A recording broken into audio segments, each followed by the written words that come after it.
বর্তমান পরিস্থিতি সম্পর্কে আমি বলেছি যে এই বছর নির্বাচন করা সম্ভব না। আমি ঠিক এইভাবে কথাটা বলি নাই।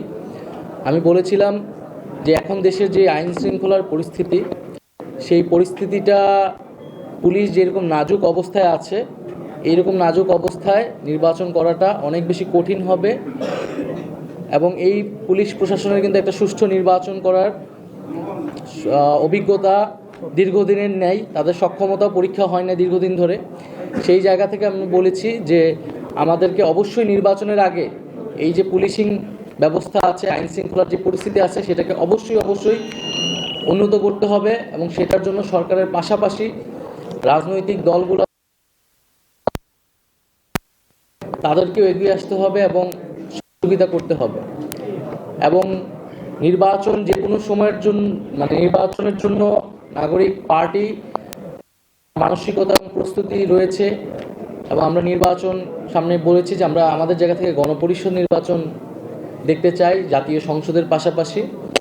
তো সেটার আগে নির্বাচন কেবলমাত্র নির্বাচনই জাতীয় নাগরিক পার্টি বা এনসিপির এই মুহূর্তের একমাত্র দাবি নয়। আমরা গণপরিষদ বা জাতীয় নির্বাচনের কথা বলছি, কিন্তু তার আগে আমরা দৃশ্যমান বিচার কার্যক্রম দেখতে চাই এবং যে ঐক্যমত্য সংস্কারের জুলাই সনদ, যেটাতে সবার স্বাক্ষর হওয়ার কথা, জনগণ দেখতে পাবে কোন রাজনৈতিক দল জনগণের যে সংস্কারের পক্ষে আছে, সেই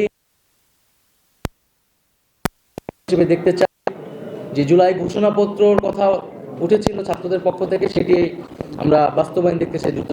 বর্তমানে যে নাগরিক পার্টি হওয়ার পর থেকে যে আমাদের যারা সদস্যবৃন্দ রয়েছে, খুবই স্পেসিফিকভাবে তাদেরকে চিহ্নিত করে সাইবার জগতে নানা ধরনের অপপ্রচার চলছে, বোলিং চলছে এবং এক ধরনের হেনস্থার মধ্য দিয়ে তাদেরকে যাচ্ছে। এবং আমরা দেখতে পাচ্ছি যে বিগত ফ্যাসিবাদী সরকার, তাদের কর্মী, তাদের সাথে যারা যুক্ত রয়েছে নানাভাবে, সেই সকল মানুষরা এই কার্যক্রমে অনেক বেশি যুক্ত হচ্ছেন। নারীদেরকে টার্গেট করা হচ্ছে পলিটিক্যাল স্পেয়ারে, যাতে নারীরা রাজনৈতিক কাজে, দেশ গঠনের কাজে যুক্ত হতে না পারে, নিরুৎসাহিত করার জন্য। এবং তাদেরকে একটা মেন্টাল ট্রমার মধ্যে দিয়ে তাদেরকে নিয়ে যাওয়ার চেষ্টা করা হচ্ছে। আমরা এর তীব্র নিন্দা এবং প্রতিবাদ জানাই এবং আমরা মনে করি যে এটার জন্য যথাযথ ব্যবস্থা আসলে সরকারের জায়গা থেকে নেওয়া উচিত।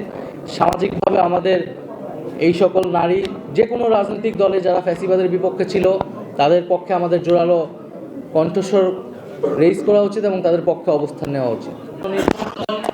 তারুণ্যকে আমরা শক্তি মনে করছি এবং আমরা মনে করি যে তারুণ্যের উপর বাংলাদেশের মানুষের সেই আস্থাটা আছে। বাংলাদেশের মানুষ নতুন নেতৃত্ব, তারুণ নেতৃত্ব দেখতে চায়। তবে এরকম তার মানে এই না যে আমাদের দলে শুধু তরুণরাই থাকবে। আমরা তরুণরা যারা আমরা সংগঠিত ছিলাম আন্দোলনের মাধ্যমে, আমরা আন্দোলন পরবর্তী সময় আমরা এক হতে পেরেছি, তারা আমরা এই দলটার যাত্রা শুরু করেছি। এবং আমাদের যাত্রা পথে আসলে সমাজের নানা শ্রেণী পেশার, নানা বয়সের মানুষের সাথে যুক্ত হবে, তাদের জন্য সেই সুযোগটি থাকবে, সেই স্পেসটি থাকবে।